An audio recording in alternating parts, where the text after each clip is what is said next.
is Shy Harris, and today is another edition of Interviews with the Rebel. And today I am sitting down with fashionista, fashion blogger, social media guru, thrifting expert. I can keep going. We ain't gonna take up too much of y'all's time. I have IESHA the Great. Mm-hmm. How are you doing today? I am formerly known as Lipsticks and Labels. Yes, I got a whole lot of names I go by. Yeah. Like aliases, like names, all that type of stuff. That's my stage name. Stage name? Mm-hmm. When you might find me at Onyx. How you doing today, though? I am great. Really? Yes, cold. It is kind of nippy outside. Yes, very. I was unprepared. Really? Yes. So you got when you come back to Virginia, you got to bring like a little first down coat or something out here. Yes, and a bottle of Henny. Yeah, definitely. You need something to warm up the system. So for the people that don't know you, how would you describe yourself? So I would just say I do everything. No, I'm a thrifter. I, teach people how to create content on social media. I also teach people how to market and brand themselves. But mainly I focus on fashion and, thrifting and building up my sustainability style hacks and whatnot. Sustainability style hacks. I like yes. that. I like that. Make sure y'all can rewear y'all stuff over and over and over and over again. So you don't believe in just wearing something one time and throwing it up? I feel like that's just, unless you're getting married, it's like a special occasion, like a prom. I just feel like you need to be re-wearing your items. Okay. Because for what? Who cares if you re-wear it? Most people who don't wear their clothes twice is doing it because they think somebody else is going to remember what they had on last time. And I just feel like that's shallow. That is very shallow. Very. I barely remember what I wear, so I definitely can't remember what somebody else wears. Exactly. Yeah. Okay. So I always like to tell people how I met them and what kind of drew me to them, right? So yes. I met you probably 3 years ago when you were a guest on my man GA's Hall of Fame show. Oh yeah. Yes, I was filming that. And then it was the most that was when we just started that show, and you had one of the funniest episodes I ever had. I remember you just kept saying, put it in your notes. Yes, put it in your notes. To this day, it's put it in your notes. Right, okay? Right. Everything I say, you better put it in your notes. Because I charge if I got to repeat it. Yes. So ever since then, I've been following you, and you've actually been killing it. And I actually watched one of your videos that you put out in August, where you're just kind of telling people how, you really started kind of growing your brand when you started doing, putting out your content, every day for 30 days. Yes. And so that actually motivated me to start putting out content every day. Yeah, I see. Look, and I've been loving it. I've been taking my notes. I've been putting it in my notes. I appreciate it. So, so I just want to say thank you for that, because that actually helped me. That's actually been helping me kill my business. So yes. I want to give you flowers for that. Yes, I'm accepting them. Right. Okay. All right, so this conversation, we're going to be all over the place, but really want to kind of get into your story about, how did you become the person that you are today? So which part? Because I've been a whole lot of different people, so I'm trying to figure out which person you're talking about. Okay, we're going to get into it. Let's start with the icebreaker first, though. If your life was a movie, if it was IESHA or Thrifting Tale, what would be the 3 to 5 songs that would be on your soundtrack? Well, y'all already know. Jocelyn Hernandez, Live Your Best Life. Do It Like It's Your B-Day. Then we're going to go with, I think, Kanye West. I don't care what y'all say about Kanye. I separate the artist from his personal life. So Kanye the artist, is the greatest. Exactly. Yeah. Kanye West, I Wonder. That's my go-to when I'm it's my go-to when I'm trying to get amped up to get dressed and stuff. When it comes to my content creation. Yeah. Not really Not going to the club. No, I'm not a club person no more, so I don't really get turned up like that no more. Okay. And then when I'm feeling like people trying to play with me, it's Beyonce Formation, because I'm telling you, people will play with you if you let them. Trying to play with you? Low key, they be trying to play with me, but I catch everything. I'm still a little petty. Yeah, I see you be posting all of it. Listen, that's just a part of me that's just gonna have to stay with me. So it's kind of my balance. I can't always be light and sunshine all the time. You used to be way wilder, though. I used to cuss people out on the internet. So the person I am today, I'm telling you, it's a whole new elevated version of yourself. Yes, you can still get cussed out, but I'm not gonna do all that. No, I got brand deals and stuff, so I can't be doing all that. You want to access Hollywood and whatnot. Exactly. I can't be out here, slapping people. Right. And Mario Lopez ain't gonna have you back up there. Exactly. Listen, but Jocelyn, she's proved everybody wrong. She was up there going off on people. So I don't know. Her and really? Cardi B. Look at them. They crazy as hell. That is true. That is true. There's a lane for crazy. It's a lane for being yourself, your true self. That is Everybody else want to put on this front for social media. That is definitely the truth. Mm-hmm. Okay, so yeah, let's get into the story of yours. So I feel like everybody has a nice little origin story. So what were the moments in your life that have led you to where you at? So, and we talking about professional. You ain't got to get into your personal. So we talking about thrift and tail. Yes. Okay, because that was a whole hairstyle. I didn't know if you was talking about that part or. We can talk about that because I feel like that leads you to getting into thrifting, right? Yeah, it does. It does. So I'm gonna start like how my career started with social media, basically. Cool. So this was around maybe 2015, and this is when Instagram first got, the 15-second clips, videos and whatnot. Yeah. I was already doing like hair extensions, and I figured like, hey, if I'm doing hair extensions and I'm doing things that a lot of people don't know how to do, like a versatile sew-in, I might as well do like short little video clips. So at the time, it was like me and Anthony only doing like, the hair videos, the transformation videos. Okay. So that's where my love for like content originated at. Really? Me like going from like very short hair to Rapunzel. That's where the Rapunzel name came from. Rapunzel X Ready. Okay. But I'm gonna skip through the hair stuff because I'm no longer. I have no interest in hair. What made you get out of here? I started to hate it. Like I used to love doing hair. I went to hair school and everything. I used to really love. I think I love the transformation part. Okay. It wasn't really like, oh, I want to do hair. Yeah. But it was just me doing the same hairstyle over and over again every day. And then I did it for almost 10 years, so. That's a long time. And then I was doing like hella heads a day. Yeah. I would have like a braider. Sometimes my sister would help me and I would do almost like 10 heads a day. That's a lot for doing like hair extensions. Right. And each head probably take like an hour or two? 2.5, 3, depending on how thick their natural hair is. Okay. And it just got like, and I would be recording in between, clients. So recording like everybody. I was recording everybody. I was like, do you mind being on social media? Because you're going to get recorded. I didn't mind. Like, listen. All of them didn't get posted, but that's one thing I will do. I will make sure I record every client that I have. Even when it comes to thrifting, I record like my style boxes and everything that's going to like make me some more money. I'm going to make sure I record it. Okay. So let me ask you this before we get out of the hair thing. I know a lot of people, when they first start putting out content, it's usually like a struggle for them. Like they, they're nervous about putting out stuff or, they overanalyze stuff. Did you have any like hesitations about that? No. Like, I just feel like people appreciate regular people who are actually going to double tap your photo. I feel like they appreciate videos and content that's not as perfect as the people who got like professional people doing their content. Like on TikTok, you could blow up on TikTok from just picking your nose. They just want regular stuff. Like not everybody wants everything to be so glamorous. True. But at the same time, like you can't just, stay at that same. No trash. You can't stay at the same level. You can put out trash, but you can't just stay on the trash level. That's how I feel.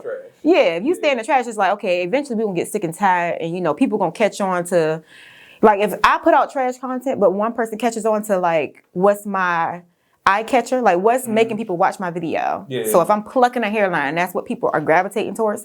Somebody else gonna pluck the hairline better with better quality, and they gonna stop watching my stuff, and they gonna watch somebody else. So you just gotta keep elevating. Okay.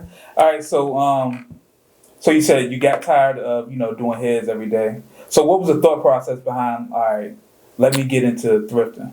So I was always a thrifter. So when I decided to actually stop doing hair, I was literally overdoing hair. So I was kind of more so like canceling appointments. You were canceling appointments? I was canceling appointments. I was just like fucking up people. Oh, can I curse over here? Okay, yeah, I was effing up people's hair. Not doing the color right. Because it was me being lazy. Like, I don't want to do this. Like, I'm just here because y'all keep booking appointments with me and I'm over this. So it was a burnout, basically. So you were self-sabotaging.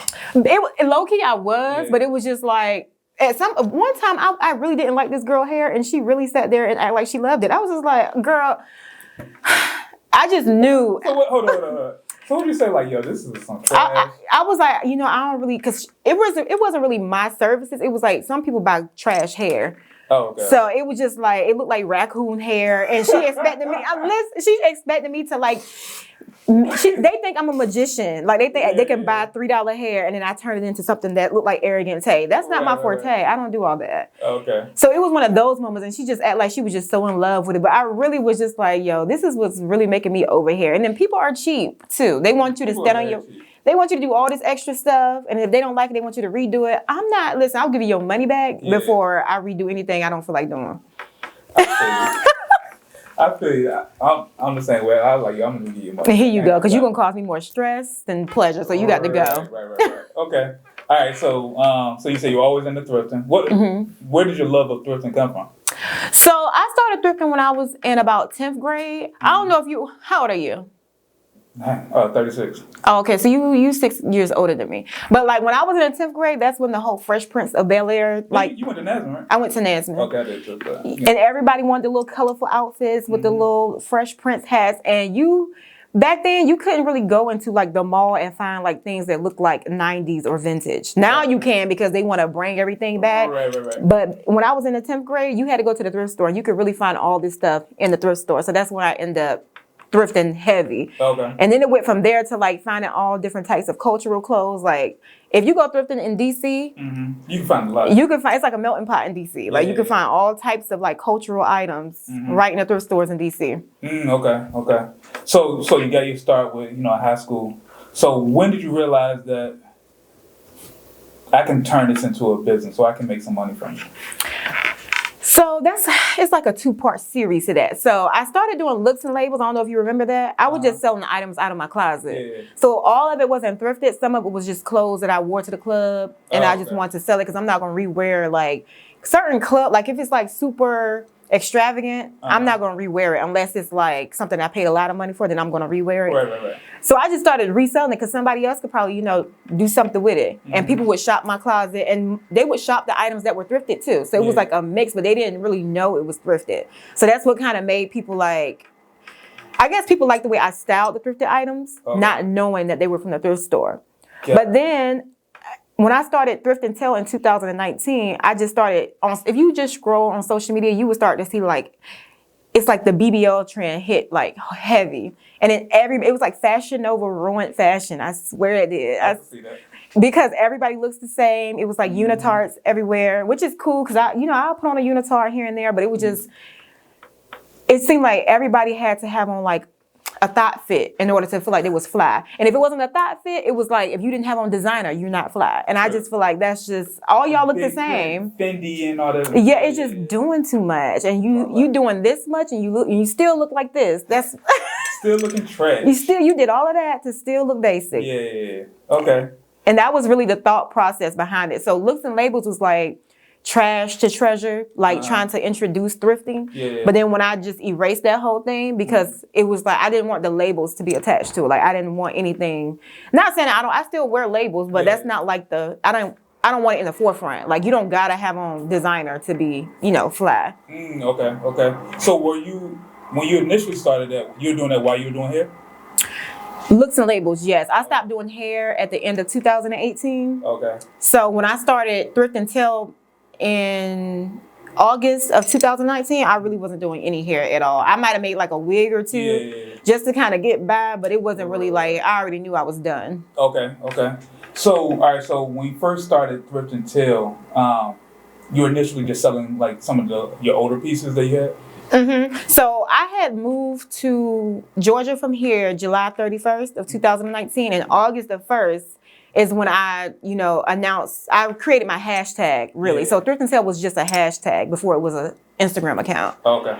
And then I started a hashtag and I made it like a trend where, hey, if you go to the thrift store and you find something and you style it up real nice, use this hashtag. Okay. And once I saw how many people were using the hashtag, I was like, okay, no, I got to make this a whole movement. You got to make it something because somebody else is going to take it. Yeah, I got to make this jank shake. Right. Now they trying to take it. They trying to, look. Might be trademark, doesn't it? Listen, it might be I'm trademarking my Sealed with a Thrift. Oh. So that's my nonprofit for like styling single moms. Okay, we're gonna get into that too. Okay, so all right, so when you first started Thrift and Tell, did you have any like obstacles when trying to do that? Because that's pretty much like a new lane that maybe from like a male's point of view, I don't really see anybody in or realize that you can make money doing it. So I'm gonna be honest with you. When I first started Thrifting Till, there was only like being a woman of color. Yeah. It was only like maybe that I knew of. I'm not gonna say that there wasn't any other women of color that were big on thrifting and like doing style hacks and transforming items, but it was like maybe 3 people that I saw killing it. Okay. But they weren't in the same lane that I was in. I'm more of a style hack type of person, and these girls were like upcyclers. Like they would take thrifted items and, you know, sew it up and make it look something completely. Yeah, something. Yeah, so those, I think Random and Chic is one and Washington Ave is another one. So those 2, I had already followed those 2. Okay. So I knew they were thrifters, but they just kind of like recreated the whole thing and made it look way more popping. Gotcha. So when I did mine, I wanted mine to be like, I knew I wouldn't be like in their lane, being that I was just showing people how to go do this. Like, okay. I'm not gonna be a stylist forever. Just to let y'all know, this is not my end all be all. So I'm gonna just show you how to do it for free. Gotcha. And if you want me to do it for you, you got to pay me. Okay. So, all right. So, when you first started, is that how you was making money, like doing style, like styling the pieces, or was it just the selling? Yep. So when I first started doing Thrifting Till, I would go thrifting every week, and every Friday I would do like an IGTV, because mind you, we didn't have reels when I started. Right. So I would do an IGTV video for like maybe 2 minutes long, and I would get dressed in the thrifted items that I found, and you know, like do little cute little poses and little dances, and post it on my website for sale. Go get it. How did that work out for you though? They would buy it. They would buy it. As long as you show people how to wear something, they don't care. I realize a lot of people do not do that. Like just show people like how to wear it. Like most people like will take the photo that's on the mannequin. And that's their problem. And that's gonna be their downfall. I'm telling you, people wanna, they just want a little more. Like you gotta pour a little bit more besides like, you know, everybody wants a boutique. They just wanna, you know, take the pictures that come with the, what is it, you know, like those little stock images. Yeah, they want those, or like the same girl that's on all the Fashion Nova photos. Yes, they want that photo. I'm like, no, that's how you. If she's wearing it, I don't want it. Yeah. I just know a lot of people who have boutiques, or you know, they might be stylists and they never post themselves in the clothes because they probably don't wear it. They probably are selling these items and they're, you know, going to Neiman's or you know, wherever to buy their clothes. Okay. All right. So when you first started Thrifting Till, and you know you was putting out content, when did you start to feel like you were getting some momentum behind you? Like you felt like people are really fucking with what you're doing. That's a good question. I would say after I did my first challenge, like maybe in October. It was like a contest to be like my brand ambassador. And the girls, I ended up choosing 2 people, but then as I went on, I realized that I need to kind of be my own brand ambassador because the vision that I have, everybody else does not have. So I was just like, let me just put myself in the forefront more often. So were you, not to cut you off, but were you trying to like back away from the limelight? A little bit, because I was trying to see like if maybe I could get other people to be like the forefront of my brand. But then I realized like sometimes I do realize that even when I was doing hair, some people book me because they just want to, you know, they just want to hang with me. They want to hang with Big E. So. Okay. All right. So you said back to the other question. You said when you started your first contest, is that? Yes, the first contest, and then my first pop-up shop, which was November of 2019. So that's when people started like seeing like, oh, this is like a real thing. Like there's really people out here who can thrift dope vintage items. So the whole thing about thrifting, when I first started thrifting, I was thrifting for vintage. I was not thrifting for like Shein clothing or Fashion Nova. Like that's not what we go to the thrift store for. We go find the things that might have been in an estate sale or something, or something that was made way before we were born. Nowadays, it's kind of hard to find vintage because everybody's thrifting, right? Yeah, everybody's thrifting, which I ain't knocking because, you know, sustainability, but a lot of people don't even know what to look for. So they think they buying vintage, but they really buying Zara. It ain't really vintage. Right. They don't even know what to look for on the tag, but. Okay, so, all right, so while we're here, let's talk about it. What should people look for when they're thrifting? So if they're looking for vintage, you definitely want to look at the tags. You could tell when something was made just by what the tag says. It will say made in the U.S. You know, the U.S. nothing is made in the USA anymore. Everything is coming from China. Right. Or sometimes I have like a jacket that has like the actual year that it was. It had like 1981 up there or something. You can search the brand. A lot of brands are not made anymore. Like I forgot what the name was. Certain brands stopped being in production after like 1990. Okay. You can also look for Union Made. It'll have like Union Made up there. And then you could just feel like the texture, like certain leathers and fringes. You can always tell by you got to have just like a plant person, you could just put your fingers on it and just know how much of a quality something is or is not. Okay. All right. Another question with that. What has been the greatest thrifting find that you found? Oh, that's really easy. I found a mink fur that's worth like at least 10 grand. Really? Yes, I'm not selling that. I feel like it's worth more in my closet. How much did you buy for? I spent 300, but still. Okay. No, that's still a hell of a come up. Exactly. Listen, that I don't know if I would ever spend 10 grand on a mink for my money, so I'm gonna just keep the mink. Cause it's still like, listen, and it's custom made. Really? Yes. I wear it every winter. You gonna see me. I should have brought it up here. I should have. You gonna get these? You gonna get these levels, okay? Okay. All right. So, one thing that I really admire about you is your 30 days of content that you do. Yes, and we're on day 2 right Day now. 2? Mm-hmm. Okay. So, what was the thought process behind like rolling out those? So when I first started doing 30 days of looks, because okay, let me tell you, I'm telling you, I was a whole different person. Like 2015, 2016. So back then I was just like all about stunting on people. You know how girls think they fly, but they only got like 1 or 2 outfits? My 30 days was really, created just to show people like I could do this every day for 30 days while y'all sitting here stressed out over 2 outfits. But that was me back then. But then I was like, dang, well, people really rocking with the 30 days. They're really like tuned in. It makes it like a TV show low key. Okay. So you're just doing photos, right? I was just doing the first time I did photos, the second time I did photos and videos, but it was just like when Instagram just only had like the little videos that you could post up there. So that probably was like 2017 where I could just add videos as well. Okay. Yeah, so that's what really, sparked that to kind of like show people like if you could dress, it shouldn't be a problem. Right. Okay. So you said you started to see like some real traction once you started doing those? It kind of like made people pay attention more. Like now they're looking forward to your post every day because they know you are doing like 30 days of whatever you're doing. So I do 30 days of a lot of things, not just clothes. So I'll do like 30 days of, business tips sometimes, or 30 days of just like, I did 30 days of hair at one point on my hair page, but then I really, like a lot. Not really, because you could just show people how to do a tussle, and that could be a video. Like content is not, content is not always like complicated. Like if I do 30 days of outfits, I don't even have to show my face if I don't want to. I could just kind of like do a flat lay and take a picture. Okay. This is one outfit you can wear, or I could style somebody else and make them put it on, or just like give a fashion tip and then show an outfit that I already wore. Like you can make it so many different ways to where it's still beneficial to your audience. They're still learning something throughout the 30 days. Okay. So let me ask you this.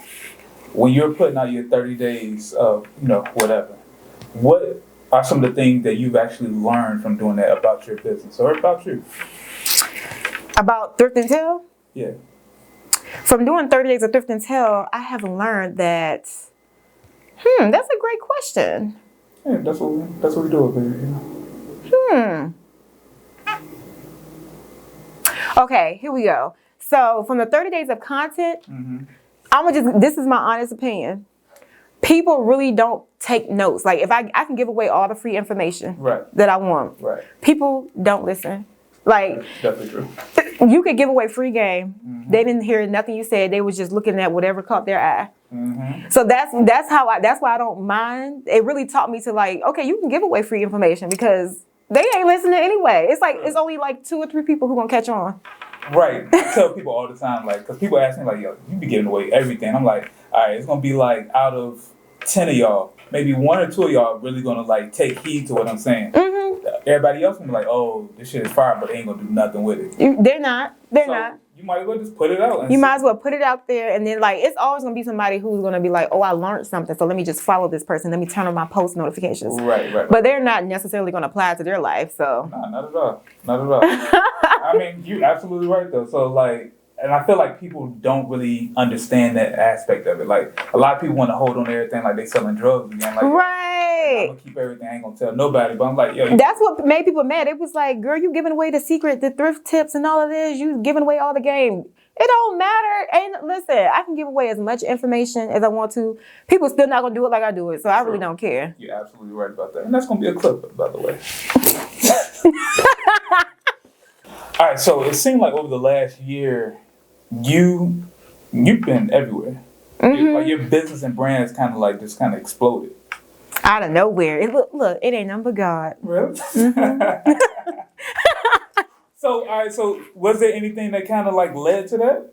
Because like you said, you're doing Access Hollywood interviews and a whole bunch of other stuff. So. Yeah, I'm gonna keep it a buck with you. I feel like me moving and me being in my little bubble, me focusing only on my content, really leveled me up a little bit. Because if I was here, no shade, if I was here, I would have been in the club, drinking lemon drops, chasing niggas.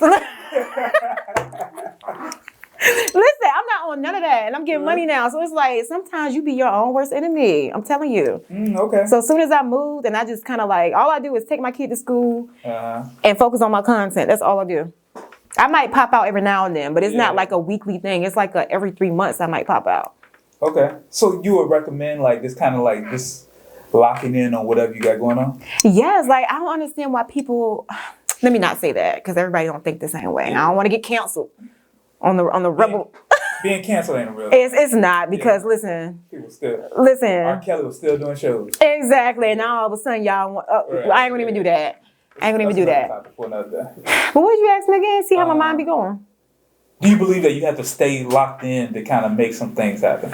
Yes. I feel like you really have to people don't like to grind for a long period of time before they feel like they deserve so much before they even do the work. Nobody wants to work for real. Everybody just wants to post three pieces of content and feel like they need to blow up overnight. It's not going to happen for you unless it's just in the stars for you. But I don't, unless you like the Gorilla Glue chick. Yeah.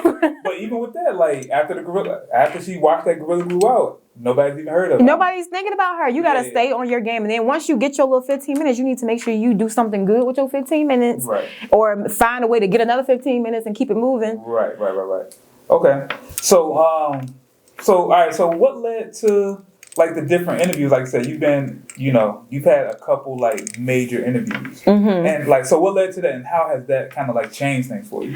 So believe it or not, these people everybody thinks that you got to have a Nicki Minaj or a Beyonce following you. You do not need major celebrities to follow you. You need the people behind the scenes to follow you. Yeah. Everybody on every network behind the scenes follows me. I'm gonna just say that. Right. So it's the regular people that really don't care about the limelight are the ones that's paying the most attention. So I'll get just different emails asking to interview me. The Michelle Obama one, that's what really made people catch on. Yeah. So during the inauguration, basically, I honestly didn't think her outfit was all that. I didn't. Because I was just it's just a bunch of burgundy. And, she put on some black gloves.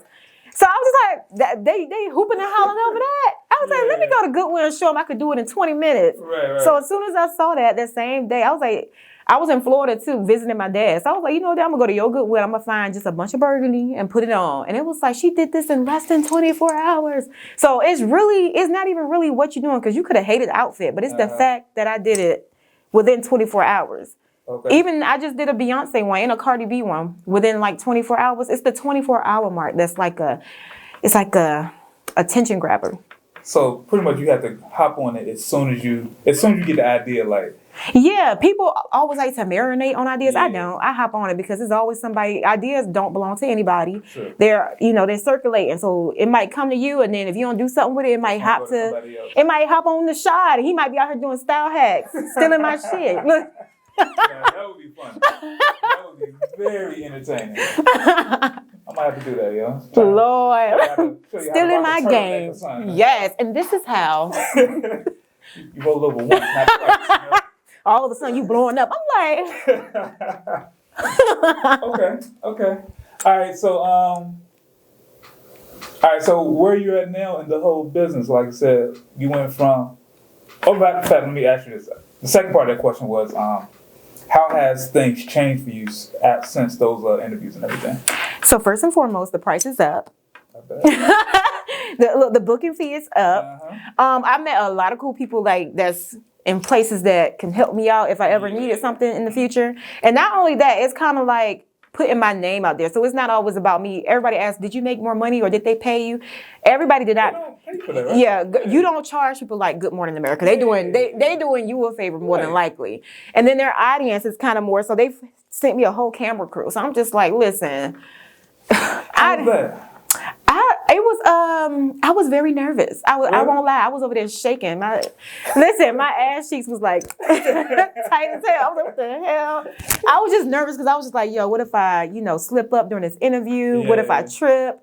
It was still hot in Georgia, so it was like mosquitoes everywhere. It was outside, so I was just, Lord. Well, yeah. So basically, like me networking and then putting my name into spaces that they probably didn't. People who are in bigger places than I am, now they know my name. Now I'm getting like requests to do certain things. I won't say nothing. Yeah, you ain't got to talk about that. Yeah.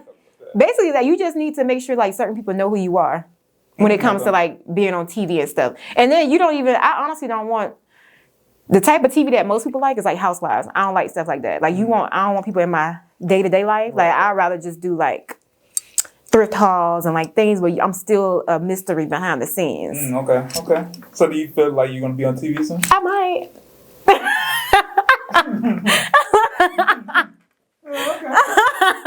Okay. All right. So we're just gonna look. Moving on. Okay. All right. So let's get into some game real quick. So I feel like you got a lot of game to give out, and that's what I do. And it'd be free game, so put it in your notes. Yeah, put it in your notes. This is the time where you need to get your pen or your pad or your phone and just yes. Your notes.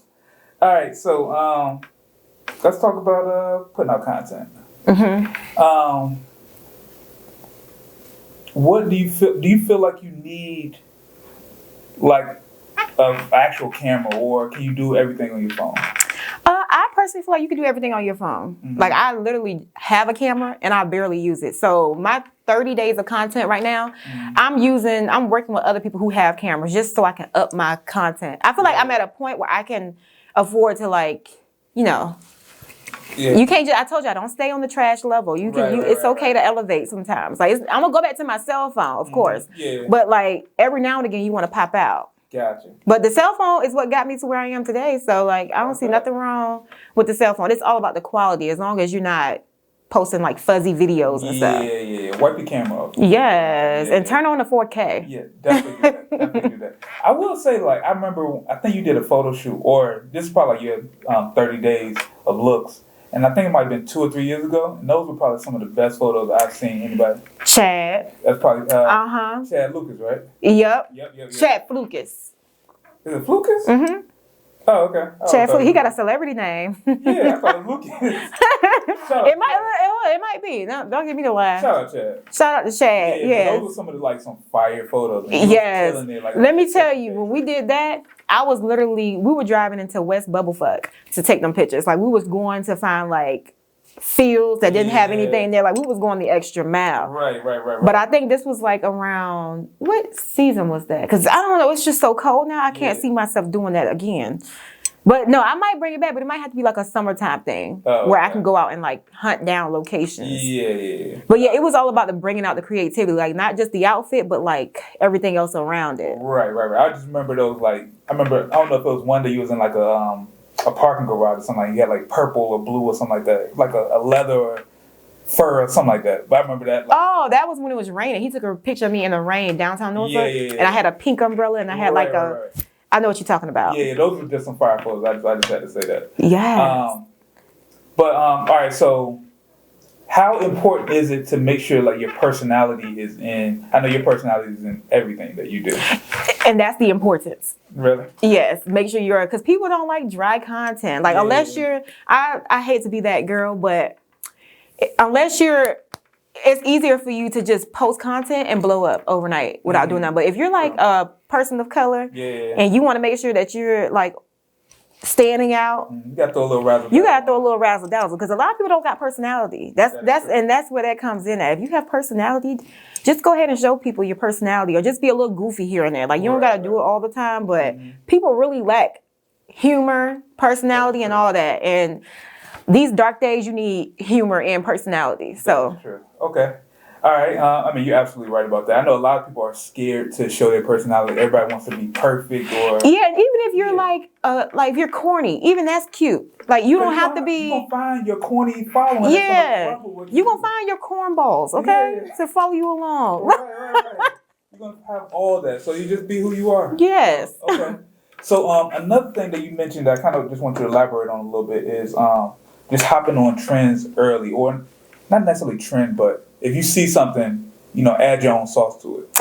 Yes. So this is one thing that I'm good on. So I'm on Instagram a lot, but I try not to waste too much time on gossip pages. Like I'll see it and comment my 2 cents sometimes, but I don't go in and try to research it and stuff like that. I'm busy searching the newest reels. I'm mainly on TikTok when it comes to like, if you want to get the trends early, get on TikTok. TikTok doing it before everybody's doing it. It hits Instagram like 2 weeks later. Right. So I'm always looking at what videos are going viral. So if a video went viral for somebody, I could try to make it so that I can use the same concept for my, my content, just make it in my own way. Like not copying, because we don't like copycats. Yeah. I tell you, make a post about that, about something about copying. But me personally, I just don't. I feel like it lacks creativity if you just like copy and paste. Yeah, you gotta definitely, even if you kind of are inspired by somebody else's post, you gotta still add your sauce to make it your own thing. And it's only plagiarism if you don't give credit. So you could copy and paste. So make sure you say where you got that from. That's definitely true. Okay. All right. What was the other question I had? All right. So, what, in your opinion, in your humble opinion, what do you feel like makes for a good reel that's gonna not necessarily go viral, but gonna get some love on it? Because you post a lot of reels. I do, and I'm telling you, you want to build your following, start with the reels. So I actually have something in my notes that I put down. Let me go to my notes real quick to see what I had down for my reels. It's content ideas. So for me specifically, like you're in the beauty industry, I would say something that shows a transformation, like before and after. Okay. And then if you're into fashion, something that teaches. Like not even just fashion, if you're doing anything, something they have to learn something from it. Right. So for me, I do style hacks. And then people like to be put on. So if you know where to get something from, tell them. Be like, if you ever needed something, like you got to get their attention real quick. So have you ever did this and found out that you didn't yada, yada? You got to, catch their attention. Transitions. I know people think that's, childish or TikTokish, but transitions is really going to keep people have short attention spans. And then you could do like a loop. So you want to make your video a loop. That's what I started trying to do a little bit. That seems like it's difficult to tell. It's not. All you got to do is record yourself. Like if I did a video of me walking down the road, I would just record me walking down the road and take the first 3 seconds and put it at the end. And it's going to look like a loop. Okay. You don't get it? Your first 3 seconds and put it at the So say if I walk from here to here. Yeah. And I want to make a 7-second video. The video is going to start when I'm right here. Gotcha. And I'm going to put this piece down there. So you just don't know as long as you got like a catchy tune, it's going to keep replaying until you realize, oh shit, this video. Yeah, it's the same video. Keep going. Okay. Or if you're doing a voiceover, you can make a conversation and you could be telling people how to make macaroni and cheese. And then at the end of the video, you could be like, but just so this video isn't super long, I'm going to just show you how the beginning of the video, to make mac and cheese, you would do something like that. Gotcha. It's like it's kind of like, it's just in your head. You just got to, I like to take the end or take the beginning and swap it. Okay. Just so they don't know what's going on for real. Okay. So how has reels benefited your business? Going viral. It helps you go viral because whenever, honestly, not even just reels, like whenever Instagram is introducing something new, they want you to hop on it and want you to do it. So they're going to push whatever they're trying to promote at the moment. So I would just say really building my following. For the reels, but then it's kind of like a gift and a curse because I forgot to take pictures for a long time. Yeah, because I feel like most of the content you put out is videos. I forgot. That's what made me go back to taking pictures. I was like, whoa, because I went viral on TikTok for being Mrs. Put It On. And that was me showing all my outfits from 2017. I was like, dang, those were all pictures. And I ain't been taking no pictures. I just been doing videos that I don't have in my phone anymore. Okay. Do you think it's better for people like, all right, so if somebody wants to kind of get into like the thrifting space and they want to make some money from this, do you feel like it's better for them to like get into doing videos or photos? I would say videos to start out. You still want to do, I feel like thrifters for photos, I do really good with my content when I'm in the thrift store and I actually take a picture of the item that I found. So if it's like a pop and shoe, like, oh my God, this is in the thrift store for $3. Let me take a picture, and you just hold it, take a picture, and make sure the lighting and the color is good. And people gravitate towards that, and you just put, you know, use the thrift hashtags. People just like to see something nice. It doesn't really matter about me posting outfits on my thrift and sale page. It doesn't really matter because I'm gonna post it on my personal page and then send the people from my personal page to my business. Oh, okay. All right. Another thing that you do that I realize that you do a lot of that a lot of people are afraid to do. You showcase your family a lot. Oh, yes. Because people, I'm telling you, people are just not as authentic as they post to be, okay? Like, and my family a little, you know, we're not the average American family. So, so I like it just like, and I feel like my family members are funny. So I post them to give other people laughs because I'm giggling anyway. Yeah. So when I post it, it's to like, you know, spread the laughter. How hard was it to get your family like on board? Because I know like, I be seeing your sister in videos. She was like, she's not for the games. Oh, they don't have a choice with me. They already know I make my money off of social media. So, and I really like when I don't tell them I'm recording because it's like, it's more authentic if I'm just holding my phone like this and I'm catching her saying something crazy. So it's more kind of those, but if she says something too off the wall, I won't post it because it's like, I don't know who following me for real. Right. Okay. But they were like, so do you feel like that's kind of like, help with your content as well, like having your family? I know like you had for a while it seemed like your niece was like in all your videos. Yes, I'm gonna bring her back. So yeah, my niece a little bit, like me doing like so on my thrift page I did a Mother's Day thrift haul on my mom and my stepmom. Those helped a lot because it showed that I could do like different age groups, like not just showing my thigh or my cleavage or whatever. I was gonna do one on my dad, but he just, you know, my dad is not, he'll record and take my picture, but he's like, I'm not, you're not putting me on a 3-piece suit with some snakeskin boots. So. Like Steve Harvey out there. Right. He was not for. He was like, definitely ain't going for that. He was like, don't post me up there. He don't do the internet for real. Oh, okay. But he'll do like a quick photo like that. But but that's pretty much it. Yeah, he ain't for the shenanigans. Okay. All right. So before we about to wrap up this conversation, before we do, I got two things though. So first thing is I do a speed round where I'm gonna just ask you a couple questions and just kind of give me the first one or two things that kind of come to mind. Okay. Before we do that though, or that's gonna be first. The second thing is I'd like to have a segment where I call Play of the Day, where I just need you to give like a business hack or social media hack that you've kind of figured out over the last couple of years that you kind of want to share. Oh, okay. And when I say hack, I'm not saying like, work harder, like something tangible. Never give up. Yeah. We ain't doing that bullshit. But something actionable that people can actually take with them and kind of do. Always believe in yourself. Yeah, we ain't doing that shit. That's bullshit. That's that fake life coach stuff. Like, are y'all even happy in y'all life? The people who do the life coach stuff? Probably not. We definitely ain't doing that. So I want you to start to think about that, and we about to get into these speed round real quick. All right. All right, you ready? And you just want me to say what it comes to mind? Yeah. It don't got to be like one word, but it could be whatever thing comes to mind for you. Okay. All right. What is one motto that you live by?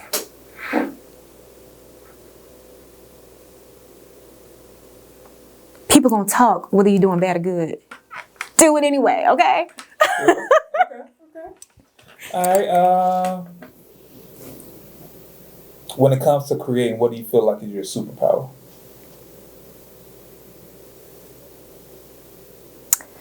Being unique and making people pay attention. Okay. All right. What has been the biggest leap of faith moment in your career thus far? Moving to Georgia. Really? And stopping to do hair. Like out of nowhere, I was making 6 figures. Yeah. And just completely letting that go to do thrifting, yeah. It took some courage. I was like, but I figured I could do it, and I did it. All right. What is something that you've learned from a negative experience? Okay, so this is not really an experience. It's just kind of like turning, like you can take negativity and make it into some dope content. Yeah. So I've been doing that for years. How so? Like, what do you mean by that though? So like if you don't like how, like if something is done to you and you don't like how it's done to you, or if it's like publicized, whatever, you can change the narrative. You could just take whatever somebody said about you and put it on the shirt.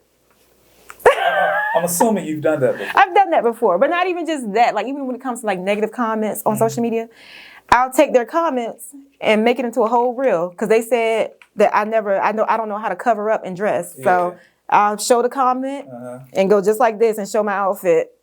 Fully dressed, no neck showing, no thighs showing. It's just how you decide to like react to certain stuff. Like how you decide to react to negativity will determine like how it will affect you, basically. That's true. I get that. All right. What is something that you spent money on that has led to the highest return? I have a Duo printer that prints out shipping labels. Okay. And it's been moving. Really? The shipping bags have been going. And my post office just picks it up at my door, so I don't really have to go to the post office anymore. How you get that? I think everybody does it. But they just pick it up from your house? As long as it already has a shipping label. So the shipping label comes, you gotta just make sure you have it already printed out, basically. Okay. Get into it. Yeah, I see. All right, so next one is what do you feel is the blueprint for a successful thrifter? Or I can say thrifter. A successful, somebody who wants to make a business being online. And you can say somebody in the fashion space or style. Okay, yeah, I'm gonna reference this from something that relates to me, but you can always like, nitpick. So I would definitely just say you have to be like personable. Like you can't just be all business. Like if you're always on social media trying to sell something, nobody's gonna buy from you. Like everybody, we're gonna think you money hungry, and we're gonna start you a GoFundMe.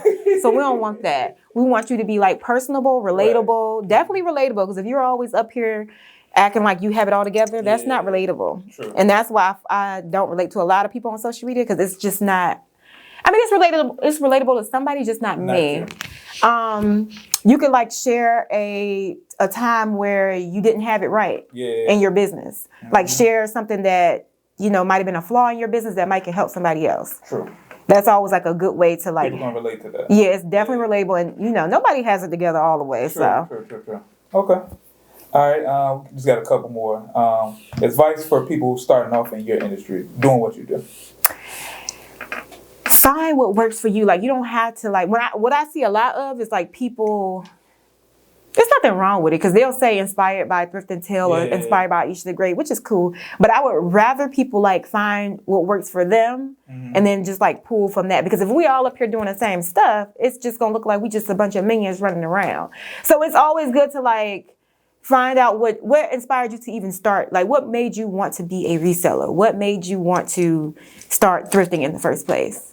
Gotcha. Was it, furniture, finding like, houseware? It's different levels to everything, to any business. So it's always good to kind of like figure out what audience is going to attract to you more based off of what you're good at personally. Because not everybody is good with styling. Some people just are good at finding certain things in the thrift store, but don't know how to put it together. Okay. Like you can find a Gucci belt in the thrift store, but have zero style. True. Wearing it with a white tee or something. Right. Okay. All right. Last one. What do you ultimately want to be known for? I'm already known for it. Being an inspiration, like just inspiring people to be themselves and just like going after whatever it is that they want out of life. Like I'm already doing that. So it's already a known fact. Okay. All right. How does it feel knowing that your life is probably completely different than how you might have envisioned it, probably like 5 years ago? Yeah. it's wild because I really did. First of all, not even just 5 years ago. Like when I was in high school, I never saw myself being a mom. Like I always thought I always knew I was gonna do something with fashion. Yeah. But I was just like, I ain't having no kids. Now I feel like I'm more of a mom than I am a like fashion person. So like, as long as I get to, I feel like I'm a stay-at-home mom from what I do. Because I don't really work like that. People think I work that hard. I don't really work that hard. It don't feel like work to me. Right. I mean, you're making content, doing what you like to do. Like, yeah, it don't really. Right, and I'm at home. Yeah. So even when we're in quarantine, I never stopped making money. So it was just kind of like, you know, and I didn't have to get no PPP loan. A lot of people can't say that. But I did do them boards.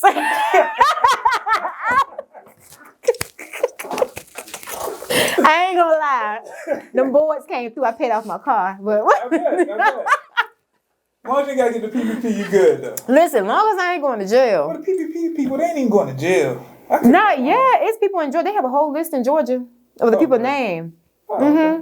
Oh, they coming. They'll try to wait 10 years before they get people. When you think they gone, they come right back for you. There's a whole list in Georgia where it's like names of businesses that are getting looked into for the PPP loans. Okay. It's everybody. They can't catch everybody. Yeah. But some of them gonna take the fall for everybody. So. Okay. So y'all get ready to go to jail, yeah? So y'all get ready to go on. Say your goodbyes. Right. Yeah, get ready for that, yeah. Get your finances together. Get them. I hope y'all saved up. Right. Okay. All right, so that's the last speed round question, right? Mm-hmm. So for the last segment, like I said, the play of the day. Do you have something for it? Like I said, just a tangible social media hack, content creation hack. Yes. Like make y'all reels 7 seconds or less. Okay. Why is that? Guarantee more views. And if you say something that's like informative, they're going to watch it again just to make sure they got it. So it's an easy way to get each of your viewers to watch it twice. Okay. So I do mine like 15 seconds just because I'm trying to make sure they see my outfit. Yeah. But if I wanted to, I can make it 7 seconds and just make it real quick. And then they're like, oh, what does she have? What kind of shoes does she have on? They're going to go back and watch it again.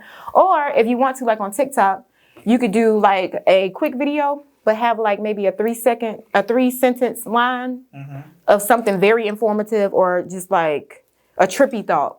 Or something like that. I see a lot of those go viral.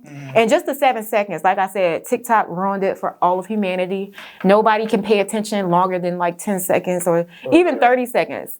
All of your followers are not watching your videos all the way through. So the shorter your videos, and it has to be short and it has to be eye-catching. So it can't just be short and then boom, we're gonna watch it twice. It has to be something that is gonna make them go back and look. Can you get everything that you want in that video in 7 seconds though?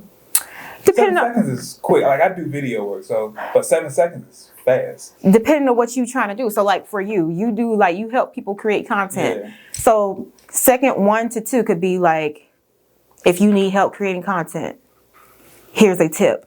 And the last part could be read caption. Gotcha. And they're gonna stay on that video reading your caption. Okay. That video is gonna play maybe about 4 times by the time they read the whole caption all the way through.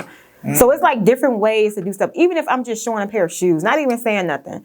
Like my first 3 seconds is like, here's what I found at the thrift store today. And it's on a white wall. Yeah. And then when I get to second 4 to 5, put my shoes in, shake it, pull it back out. They're going to go back and watch. Don't believe me, just try it. Listen, write down your views that you normally get and then do a 7-second video and then look at the views again. And you feel like that works for like reels as well? I know you said TikTok mostly, but reels as well. Okay. Yep. I'm gonna think about that. And just for a heads up, like get on TikTok to learn how to do transitions. A lot of people like are charging to teach people how to do this. I'm gonna charge you because I feel like you lazy and you could have just went on TikTok and looked underneath the hashtag transitions. They show you how to do transitions all the time on TikTok. Okay. And I guess the transitions do make your video stand out a little bit more. People like creativity. Nobody likes the little boring stuff unless you're going viral for the wrong reasons. Right. Nobody wants to really watch, a boring video. True. Okay. All right, cool. That's pretty much all I got. All right. What's next for you? What's next for me? Stay tuned.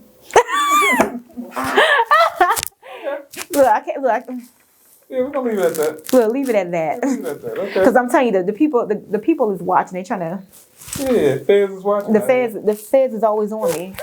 All right, cool. So where can people find you at? You can find me on Instagram, Aisha the Great, or Thrift and Tell if you're into thrifting. You can also find me on TikTok, Aisha the Great. Like to know, because I post my outfit details up there and they pay me for it. So that's another one. I'm on YouTube. Don't post that often, but if you want to go look at my old hair videos, you're more than welcome. It's also Aisha the Great. Okay. And where else am I? That's the main place. Oh, I'm on Pinterest. I'm blowing up on Pinterest right now. Really? Yes. Just all the platforms. I'm just recycling all of my content. It's the same content, but it's people who get on TikTok who don't get on Instagram. There's always people who are on Instagram who don't get on TikTok. True. Same thing with Pinterest. It's like a whole nother group of people who just prefer to look at outfit inspiration, nail designs, cooking ideas. They have reels too. They're called idea pins on Pinterest. Okay. YouTube has shorts or something? Shorts now. Yeah, yep. Okay. Okay. Recycle y'all content. That's another tip. Really? Don't just put it on one platform. It needs to be on all of them. Everything. This video, whatever clip we get out of this is gonna be on everything. So. Yeah. Put it everywhere. Okay. Cool. Well, I definitely appreciate you, stopping by. I feel like I've been wanting to get with you for a while. Like I said, you just been killing it. And since I've been kind of just following the moves, like I've been a fan. So yes, don't get your style hack on. I might have to do it. Like let me get a little turtleneck and some peacoats. Do it like it's your B-Day. All right, y'all. So if you haven't done so already, please make sure you follow Aisha. Please make sure you subscribe to everything she has going on. Buy a little whatever she got to sell. Buy that. So you selling like business stuff too, right? Yeah, I have like ebooks that show you how I give like different ideas to create content, like something that you could Google, but the people who are lazy can buy it from me. Cool. I tell everybody I give away free game, but if you're not paying attention, you're gonna have to pay me to put it into like a format for you. Gotcha. Okay. Since we're talking about it, I'm actually dropping my ebook. By the time this come out, my ebook will be out. So make sure you go to the link in my bio and get that. Yes. And yeah, so pretty much that's all I got. So you guys stay safe, stay on the free, but keep creating, keep shooting, and you guys have a good one.